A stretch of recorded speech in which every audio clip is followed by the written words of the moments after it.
true experience, but a spotlight on Antwerp's creative scene. No physical edition this year, but we made you something special. I'm inviting you to the first ever online edition of D.A.T.E Talks.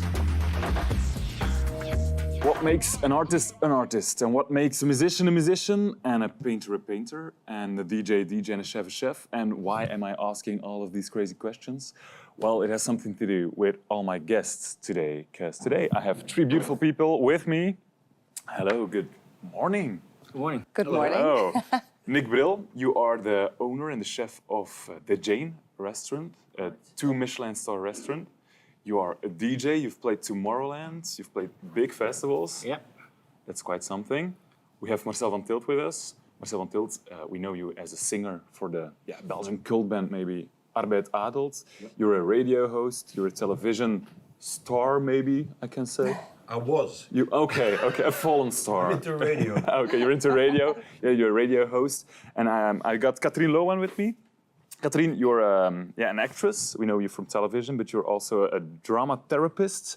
You're the creator of Radio Begijnenstraat, which is a podcast, a radio show with the inmates of an Antwerp prison. So I guess we got something to talk about today. Nick, you're the chef. I think you're the best cook of us three. I have no clue. I heard about a vegetable market and nothing else, so I think you have a hobby chef amongst us also. Okay.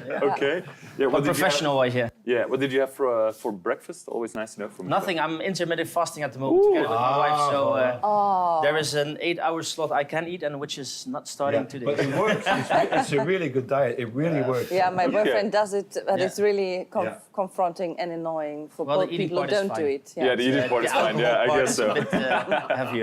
Yeah, Nick, you have you're the owner, you're the chef of D.A.T.E. Yep. Have you ever been there, Marcel? It costs a bit of money, but you have an enormous nice experience. I was really blown away 3 times in a row. Okay. So it's really nice. Yeah, some nice words from Marcel. I've never been. I'm too poor yet, I think, but I'm planning to get rich. Work enough. for the radio. Then I was working for TV. That paid. No, but no, it's not that expensive. I think I will go there once. But when I pick a restaurant like this, then I have the idea that I have to really plan it, and then I never end up in a place like that. I had people. But I will come. I had people dining this week. That was their 40th visit in 6 years. Yeah. So there's people who do it on a weekly basis, but I think our restaurant is suitable for a special occasion. Yeah, for me it's more special. And it's a unique experience. It's I mean, the location itself, the building, the chapel is one of the strong aspects. Yeah. And of course, we bring a beautiful gastronomical experience. But I mean, it's a combination, and it's exactly what we're talking about today. It's a combination between. more than food. It's a total experience kind of thing that we want to bring. You're pairing it with music, as I've said, you're a DJ. You've played Tomorrowland. You're DJ Nick Bril. That's the thing. But you're also Chef Nick Bril. But in the restaurant, these two really blend in together, right? When we started with the concept and the development of the concept, I think bringing a fine dining restaurant or bringing a restaurant is always a reflection of how you feel as a human person. And I think that for me, food alone is not that interesting. I mean, it's a mixture of how you create, to speak in terms right now, how do you create a bubble which is reflecting to how you feel as a person. And we're really focused on how to create this moment, this unique setting. I mean, you're in a city center of Antwerp, and it's a beautiful town. But the chapel itself is a quite independent story on its own. Mm-hmm. So the moment you enter our world, and this is what we want to bring. Yeah. Food itself is not strong enough to just, bring the emotional aspect of. You can eat everywhere, so to speak. But exactly. That's not what he does in his kitchen. No. It's especially looked for vegetables, meat, fish. Yeah. What I had all these evenings was like, and what they do with it. It's more than just food. Yeah. And we try to work on the senses of people, and I think that the music is really supporting all these receptors of how you can work with senses. And flavor is something really important, but you can close your eyes and you can have your taste palette. But then when there is a fortification of having a buzz of people chit-chatting, and then there is a musical aspect in the food, then you get this really warm and welcoming experience. And that was something that I really find very important. And when did this idea grow to really implement the music, or is it something that in other restaurants there is also sometimes annoyed by the music playing? Yeah, exactly. But there is also, it's a chapel, so we have some acoustic things going on also. Yeah. So we had to bring this kind of a musical blanket because, I mean, a chapel is designed to transport people talking. Yeah. And we had to counter that with working with, start collaborating with Pioneer. That was also how I got into DJing, to be honest. I mean, DJing became out of the collaboration with Pioneer. Okay. They have sponsored a complete music package with us. So we did case studies and we kind of learned how to have a perfect musical setting in a chapel because it's not really that easy to have a beautiful acoustics going on. So is somebody designing the playlist of the music?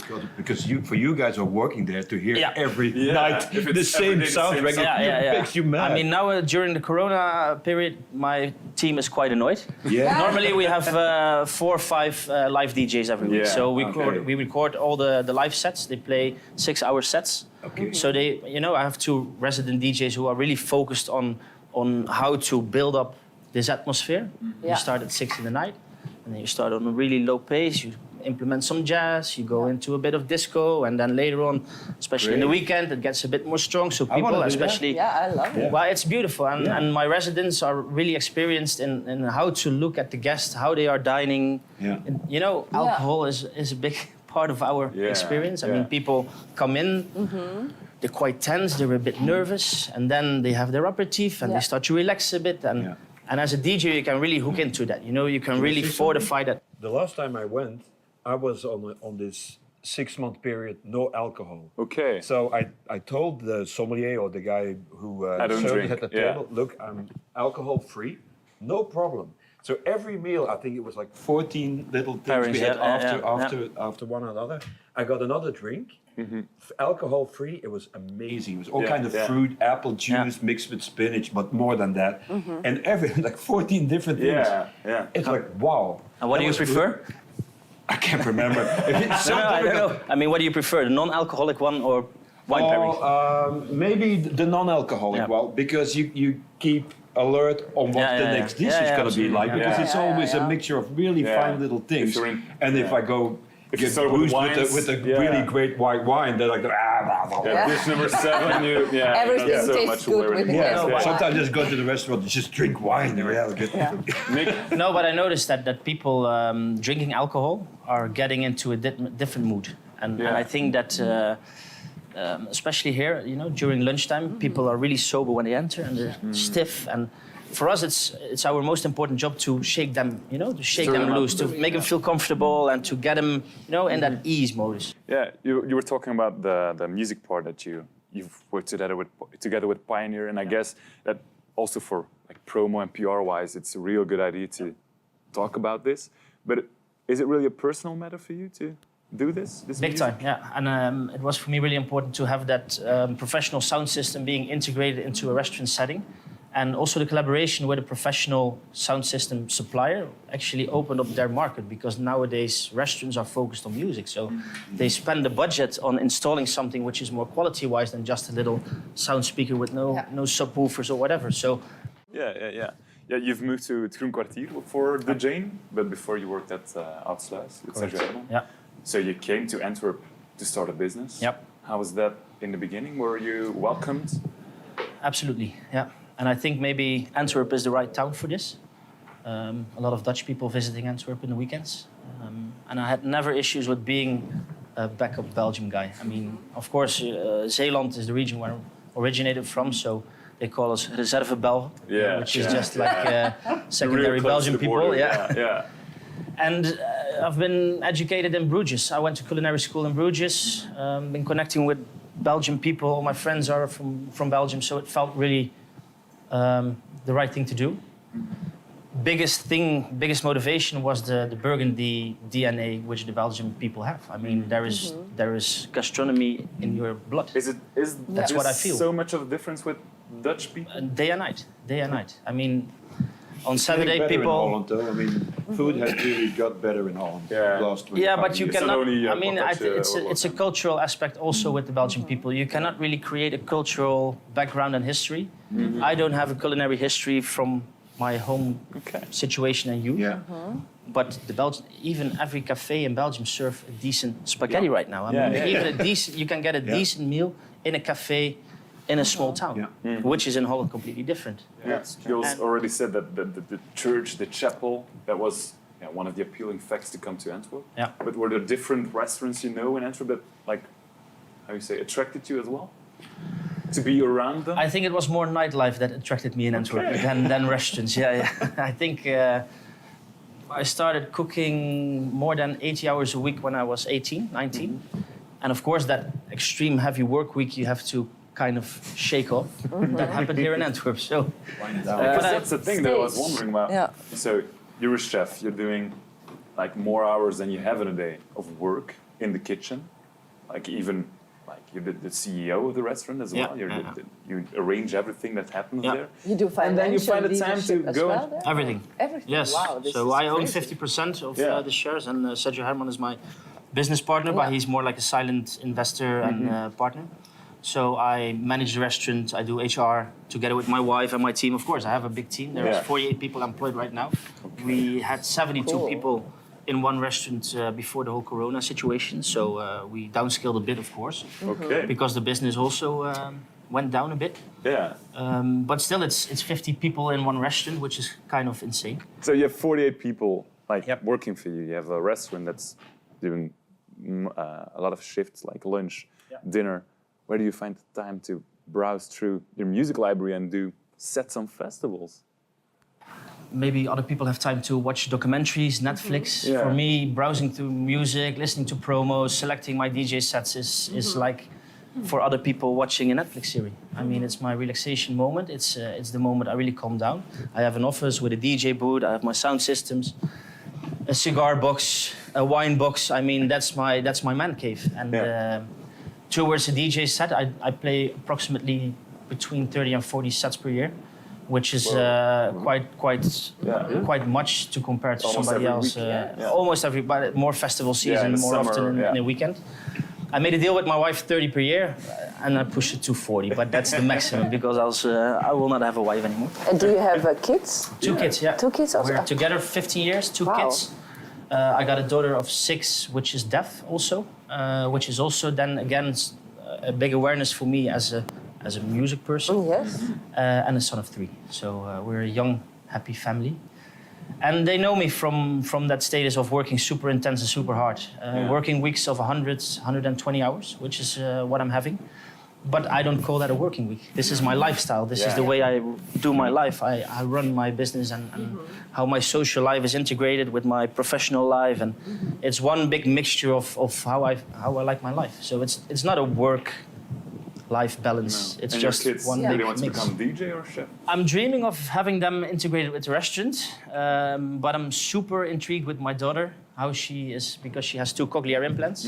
So it's very interesting to see her evolve, actually. Yeah.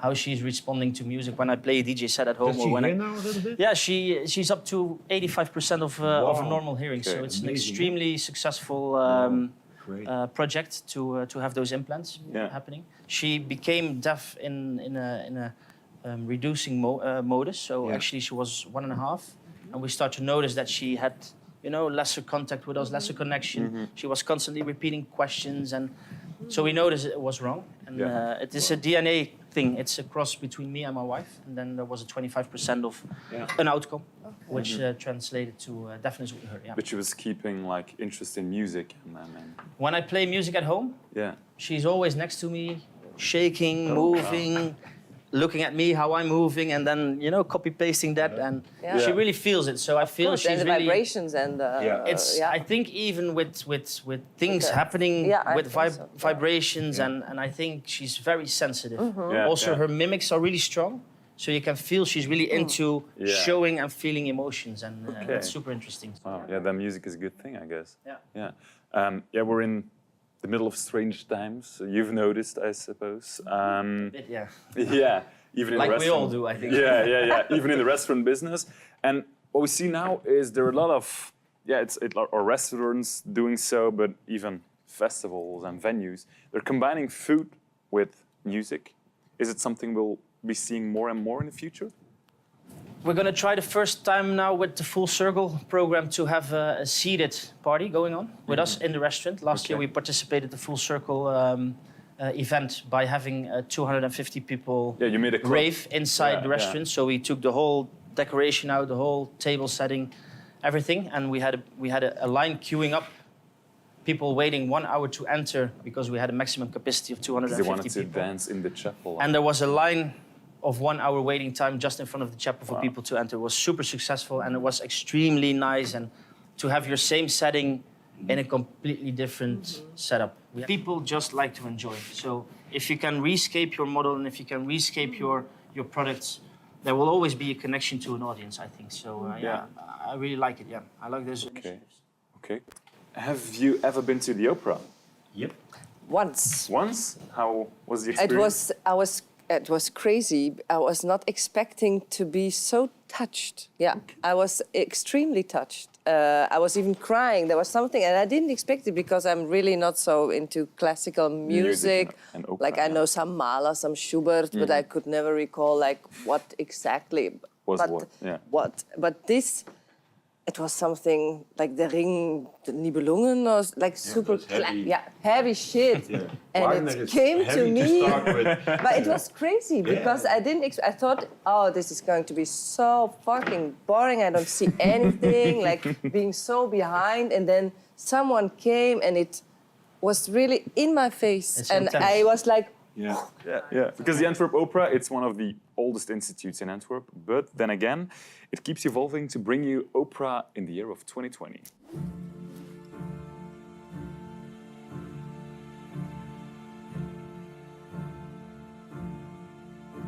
My name is Christy Sue. I'm the concertmaster of the Symphonic Orchestra of the Opera Ballet Vlaanderen. I am Tiemen Bormans. I am from Belgium originally. I started working in the company now 4 years ago. This is my 4th season. Being a concertmaster has always been my dream. And I'm very lucky because this house and this company has given me a chance to do it, especially so early in my career. This is my first fixed position. My colleagues, they come from all over the world, and which is, I think, a fabulous part about being in a ballet company. We have people from Thailand, people from Japan, from America, from Canada, from Australia. I'm most content by the amount of contact that we have, purely creative contact, that we look at each other and we know what's happening. And I think that subliminal, subconscious mind is the most exciting part of the job. What you often have in the musical theater world is that people constantly change. It's part-time contracts, so they're all over the world. And what is nice that we are a business, we're here in company, and we can stay all together for longer periods of time. So you really get to know each other, how a person's minds work, how their body works, and how they creatively think. And that's very important to get, I think, really strong performances at the end. The way that the process that musicians go through, that I go through myself, is the same as the one that dancers go through. There's years of vigorous training. Even when we have jobs, we have to continue training. Every day we're thinking about new ways to create something that has been already created for hundreds of years, of course. And not only that, but the language of our art is again the same. If you break it down, right? Every note, every movement you make is a statement, and it is a piece of a word in a sentence that is the whole work that you are trying to make. The fusion of the ballet and the opera, of course, back in the day, it might have stung a little bit that we weren't independent anymore. But I think we can view it definitely as a positive thing, because at the end of the day, what we all like to do is perform and tell a story to the people or make them feel a certain type of way. And by bringing the physicality of the dancers and the voice of the singers and the music of the musicians even all together, it can be 3 times as strong. The Antwerp Opera, one of the best in the world, as Marcel is just telling me. Yeah. I've been going for almost 10 years now, and I try to see like 3 productions a year. Okay. And I was amazed the first time I went. Yeah. It's one of the best in the world. Okay, Yeah. well, Katrin. Yeah. We know you as an actress, not an opera actress, but as an actress on television, on theater. But some people might not know that you're a therapist, a drama therapist, psychotherapist. You work in the Antwerp Merksplas prison. What's your job about? So my job is to give therapy to people who want to implement change in their lives on whatever way. And in the Antwerp prison, most people are not really looking for change at the first thing. Yeah. Or a lot of people feel victimized also, or it's always the fault of the other, of I'm innocent. So you have always this first attempt of, oh, there's a therapist, I have to tell them I'm innocent, it's not my fault. It's the fault of my ex-wife, you know, she really drove me crazy, so I had to beat her up. So you have always a very defensive, macho, not always, that's a cliche, action. And I think that through this experience, my psychotherapeutic approach was very much shaped into, okay, but what do people want? Because I'm really convinced that everybody, also criminals, are looking for something good in their life, or something meaningful or interesting to do, or a sense of living. And but you don't approach people by telling them that they're wrong or that they have mistakes, because people always become defensive. Everybody knows this from their own wife or husband at home. This is not how problems are solved. So as a drama therapist, or within drama therapy, and I work with music a lot, I ask people, okay, what is your story? What do you want to tell? What kind of music do you like? What is the nicest thing you've ever done in your life? What do you dream of? What do you want? And this is a very easy thing, actually, to ask. And people want to talk about that. Okay. And they want to work with that. Because as you say, it's a lot of talking to people, a lot of bringing from stories that people want to tell. Yeah. But is it, because if you say drama therapist, where's the drama? Where's the drama? Okay, but then I have to be more concrete, maybe. So so this was the old general thing of being a psychotherapist. So as a drama therapist in prison, I have very concrete, like I have one theater group, and people are voluntarily joining this theater group. And we work with texts. Now we work with Hamlet, for example, but sometimes we also work with texts that some inmate might have written, or we improvise, we try to express feelings or stories. So it's quite loose. It depends very much on what people want and what people are able to do. The level is also very different. I work on the psychiatric ward, so a lot of people are under influence also of medication or drugs. So not everybody is like super clear. Some people are like totally stoned or out of space. Some people are very depressed. Some people are like totally psychotic. Some people are very violent. So it's like a very different, diverse public. And is it something as well, because you say you work a lot with music, I guess we all can say that music can be soothing, can be, if you say after a stressful day, I go to my working room and I play some music. Yeah. Is it something you see that works as well? Yeah, but the soothing effect is one aspect, but what I see when people struggle psychologically, it's not only the soothing thing they look for, people also look for this recognition that there's a witness to their own pain. So people like when someone tells like how fucked up life is. Like a lot of hip-hop and rap or anime, they have these stories people relate to, because Eminem also has a fucked up youth, and his mother was a prostitute, I think. Or people relate to Tupac, for example. Tupac is really popular in prison. And to Lil Peep, people with drug issues, or older people to Velvet Underground. So there's a lot of range. Very often have it with loud music. I mean, I really love it when I'm super stressed. The intensity of music, bass lines, it has been shown that it's like with sex and alcohol, it creates dopamine, you say that? In your head. It gives you a feeling of happiness. The loudness of music, the boom, boom. The intensity. Really, it's the intensity. It's like alcohol and sex. So what I do is I put the music loud, I drink some alcohol. Not in that way. I'm not a musical therapist or anything. So I use it more, the music, like I do this project, Radio Begijnenstraat, which is somewhere in between like psychotherapy and more an artist project, in which I, in my drama group, ask people what do you want to talk about, what do you want to contribute to our radio show. That's more the thing. And then people say, I want to sing André Hazes, or I want to really do the lyrics of, I don't know, I'm going to rehab from Amy Winehouse or whatever. And then I want to tell my life story of rehab, because rehab sucks. Yeah, because as you say, we do theater plays in prison. How do you start with this? You say, okay, this year we're going to play Hamlet. No, I don't say that. I say like, hello, I'm Katrin. I'm an actress. I'm a drama therapist, and I want to make a radio show. Is there something that you would like to do? What do you like to do? What is your interest?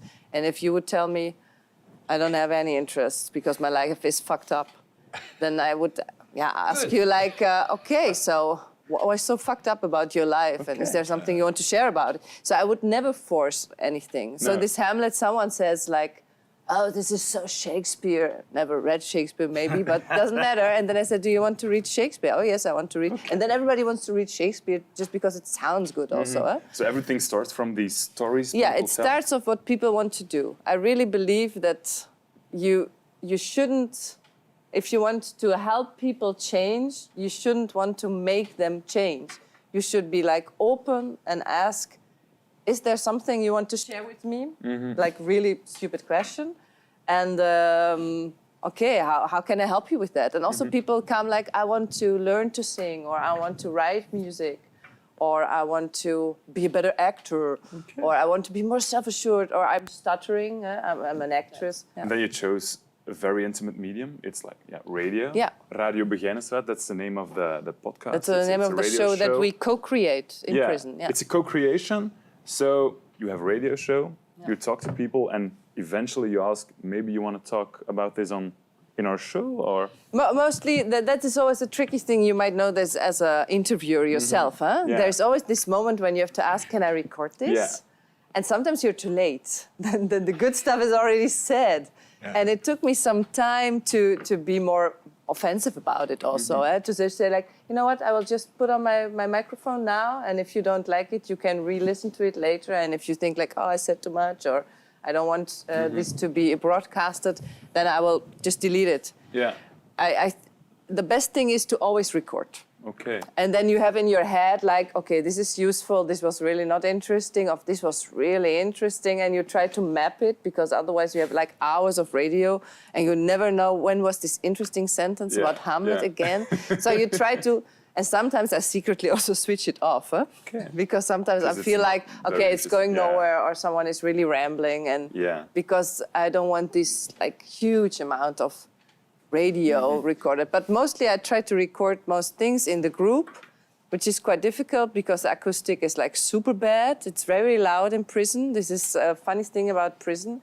It's never quiet. It's There's always something loud. happening. And it's always loud. You always hear like, klaarmaken voor appel, klaarmaken voor appel, klaarmaken voor etensbedeling, klaarmaken voor etensbedeling. Every episode is centered around a theme, and there are people sharing their stories. How do the people that have collaborated react when they hear themselves? That's also an interesting thing. But this is also the nice thing of telling a story on stage or on radio, which is a sort of a stage, that you re-listen to yourself in the ears of the other. And this is a psychological thing, of course. So, you hear, this is me, but you hear it as if you were someone else. And you also hear, or you project of how someone else would interpret it. And sometimes this is a process in which people touches them. And that's also quite interesting. So when people talk about trauma, for example, it's always badly represented on television. Then people cry, oh, I've been raped, blah, blah, blah. In reality, people hardly cry, or they hardly cry on the moments that you would expect them to cry. So the emotion or the touching happens not in the cathartic moment of telling the secret or something. It happens somewhere else. It happens in the connection. And not in the telling, but in the connection. So sometimes people re-listen to their story, and that makes them cry. Okay. Or emotional. 'Cause Or they they hear it from- re-listen to someone else and they think like, I had a father who beat me up as well, and it touches them. But they knew this from this other guy before, but it didn't touch them. But with the radio, I think I implemented it because it's fun. It's nice. Sometimes there is a really heavy story, and I can compliment someone of, you've told this so beautifully. Then it becomes a play, a radio play. Yeah. And this now is, we get the and traffic this is news. what and this is also in the radio show. It is like, and now we have the weather report, and that is funny, you know. Okay. Yeah. Well, thank you, Katrin. If you want to listen to Radio Begijnenstraat, you can listen to it on Radio Centraal every month, but you can also check it out on iTunes, Spotify, wherever you find your podcasts. Have you heard of Toxic Shock? No, it's not the new cure for COVID. It's an Antwerp hardcore punk band. They've worked with Flemming Rasmussen, who's worked with Metallica. They've played festivals all over Europe.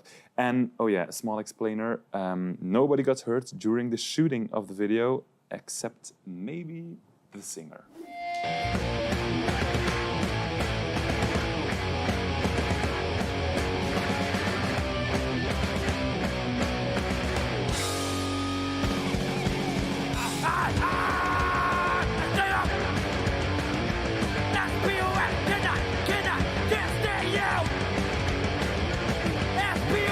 Every time you got it right, hey, you're someone's fight. No, care for running, fuck the rest, who bothers? Make you do like you're alone in this world, make no mistake. It's a breaker of hook. Stay out. Let's be away, get out, just stay out. Let's be away, we all have to pay for mistakes you make. Cause you're always too easy way. You have a lot of nerve and you won't know where you're gonna stay with my safety. Are you really kidding me? You motherfuckers!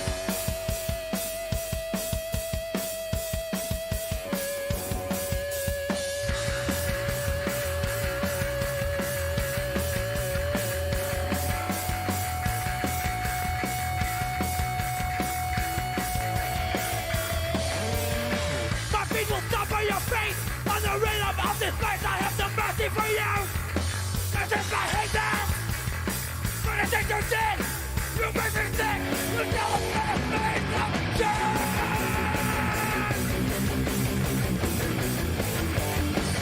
This is my hatred.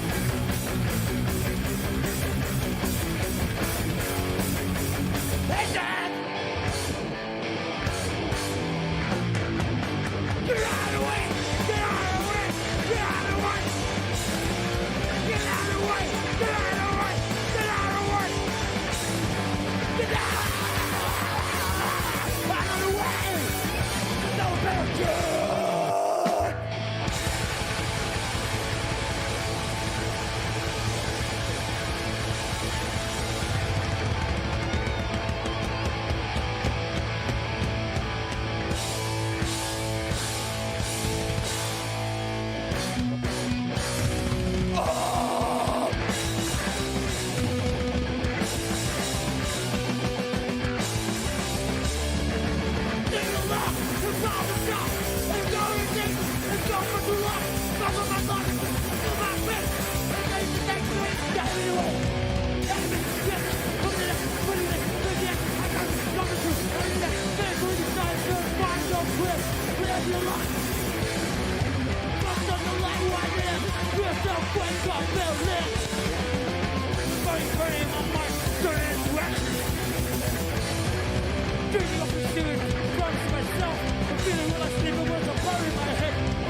I know the words, but the power I cannot find. The raw power of Toxic Shock, Antwerp legends. And I'm still here with three very interesting people.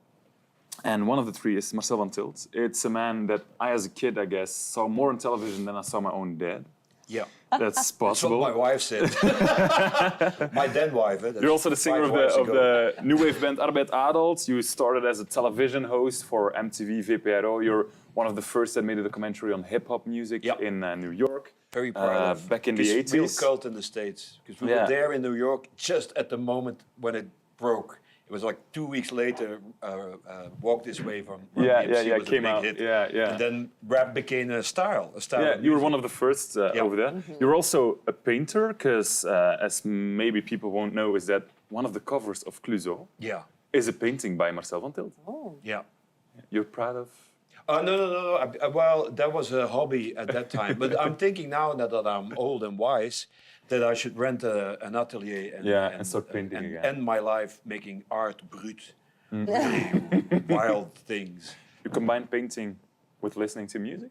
Classical music, opera music is brilliant because that's like, I have the feeling when I listen to a good opera that I'm living 300 years ago, which makes me eternal.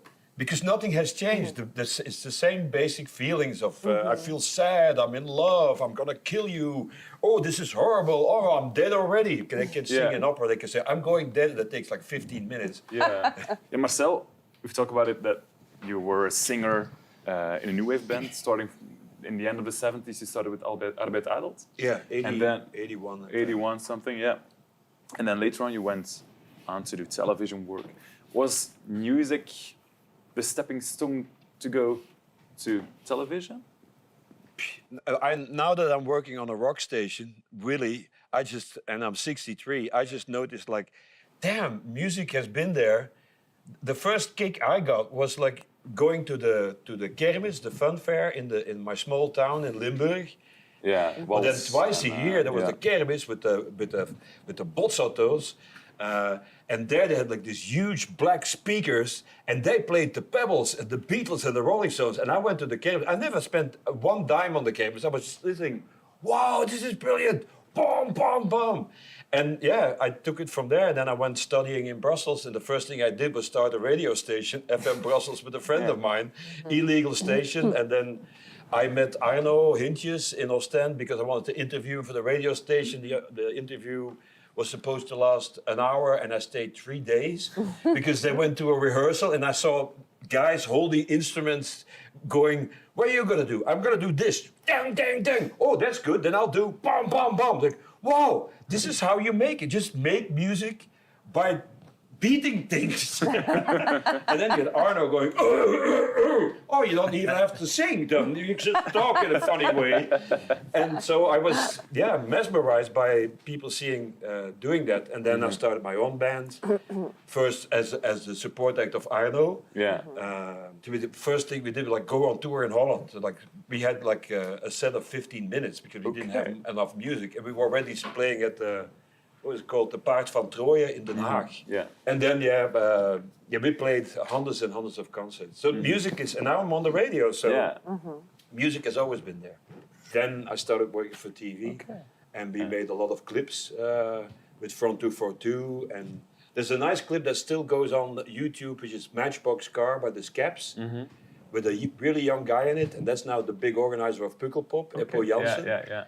And we made that on a day. I called the guys, we're gonna go, where we're gonna meet? Yeah, we got this really funny, creepy castle outside of D.A.T.E. Yeah, that's good. And we have a funny car. That's enough. So in the car, going there, and then we put the little guy, because little guys are in the car, and he's stealing that car. Marcel, you're from the east of Flanders. You've studied in Brussels. How has Antwerp been a part of whatever you've been doing, because now you live in Antwerp? I just came here by accident because I was living in London, and then I met another woman.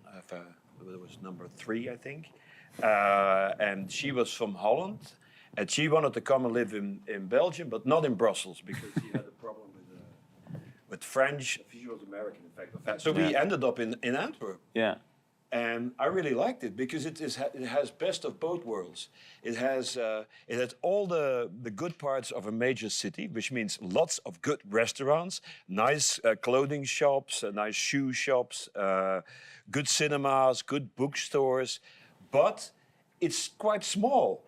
I walk here I walk 10 kilometers a day. That's the only thing I do, which is 2 times 3.25 hours.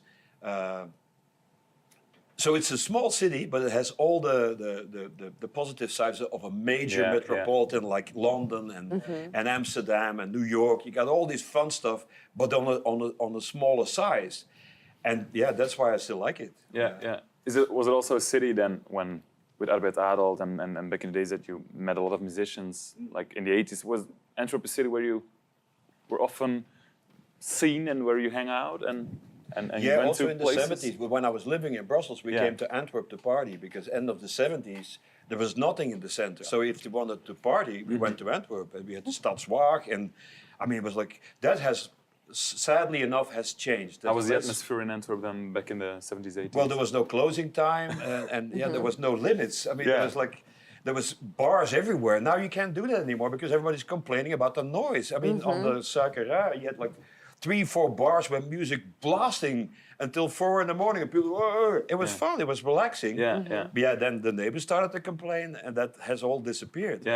Nick, a nightclub with no closing hours, that sounds dangerous for someone like you, right? No, I still remember that very well. Actually, I still remember that very well, and I very much enjoyed it, No, I finished my work week on Sunday night, drove to La Rocca, and then spent it till 10 in the morning, sometimes 12 in the afternoon, and sometimes a bit later. Yeah, because Marcel, you said I'm really much into music. Music has been like the thing that has been there all my life. How has the music scene evolved in Antwerp then? Because you say, then the clubs, there were lesser clubs, fewer clubs. How is it at the moment? Funnily enough, I think there's more music today than ever before. I mean, also you got the Conservatorium. Maybe we should talk about that at the Single.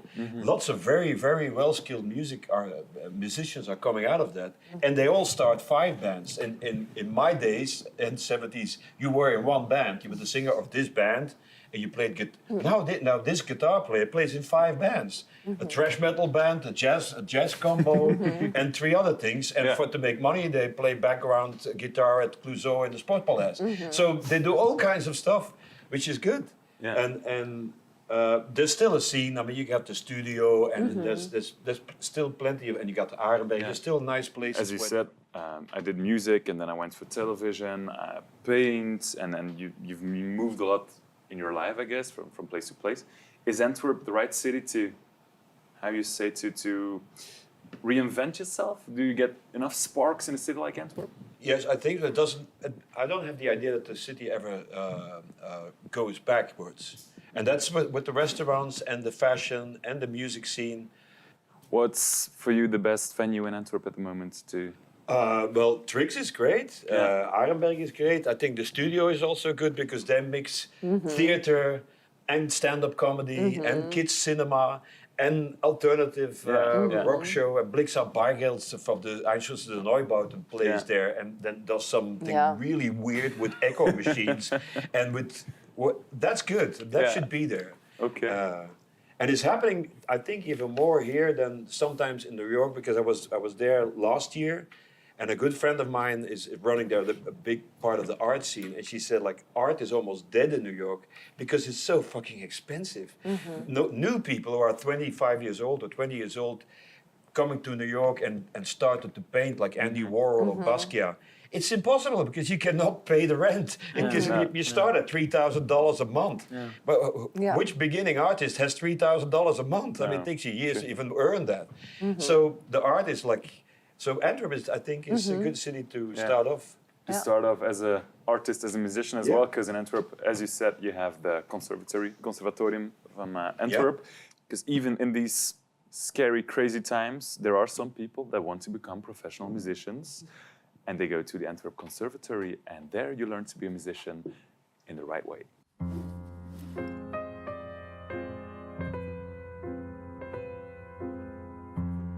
My name is Jeroen Malijze. I'm a teacher at the Conservatoire of Antwerp, and I'm involved in multiple subjects actually, going from artistic graduation projects to improvisation.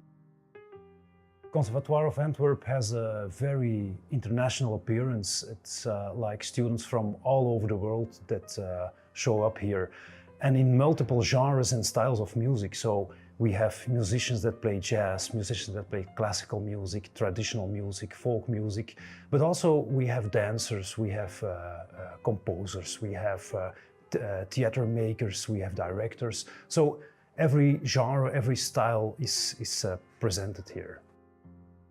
There's a close connection between the Singel and the Conservatoire of Antwerp. The Singel is an art center, a very contemporary art center who gives home to a lot of companies and artists and does a lot of experimental studies in the field of art. So in the combination of the art center of the Singel and the Conservatoire of Antwerp, learning, creating and performing happens at one place. And I think this is a very important combination for today's artist, because he has to be aware of what's happening in society, what's happening in the world. And if you combine all these elements together, there's a lot of possibilities. The Conservatoire has a very fascinating place in a very fascinating city where a lot happens. There's history, there's art, there's multidisciplinary art forms, and there is a lot of experimenting. And for me, the special moments are those where students are not students anymore, but became real performers. I think it's really nice that here you have all these different departments working together in the same building. So as a student, it's nice because you have the opportunity to work with the other departments. They have like this week that they say, okay, this week there are no classes and now you have to connect with other people and with other departments of the school. So they really stimulate it, and it's not in every school like that. So the Conservatoire of Antwerp is not just a music school where you learn to play an instrument. It's much more, because society is changing very fast. And as an artist, you need to develop at the same speed as society, or even anticipate on this speed. So if there's any technological development necessary or some digital learning, these items are very important in education of today's artists. Becoming a musician in 2020, the Antwerp way at the Conservatoire in Antwerp. Well, I've learned a lot of things today. I've heard things about connecting people. That's very important for a chef. It's important for somebody who's working with drama, with people in prison. Marcel, are you connecting with Antwerp still? Yes, of course. I walk 10 miles a day, and it's fun because you talk to everybody.